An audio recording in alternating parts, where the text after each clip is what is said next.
போன ஆண்டு மத்திய அரசாங்கம் நடந்தாய்வாளி காவிரி திட்டத்துக்கு 11,600 கோடி ஒதுக்கப்பட்டு விட்டது.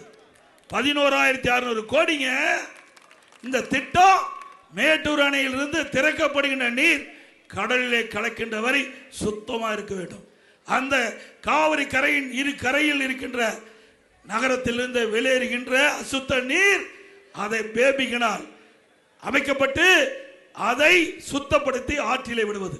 அதில் பவானி சாகரிலிருந்து வெளியேறுகின்ற அந்த நீர் காவிரி பவானி சாகர் அணையிலிருந்து திறக்கப்படுகின்ற நீர் அந்த கரையிலிருந்து வெளியேறுகின்ற நீர் அதில் கலக்காம சுத்தப்படுத்தி விடுவது. அதே போல நொய்யல், அமராவதி இதெல்லாம் சுத்தப்படுத்தி ஆற்றிலே விட்டால் மேட்டூரில் திறக்கப்படுகிற நீர் தஞ்சையிலே சுத்தமான நீரே உங்களுக்கு கிடைக்கும். எவ்வளவு அற்புதமான திட்டம். அதை நிறுத்தி வச்சுட்டாங்க.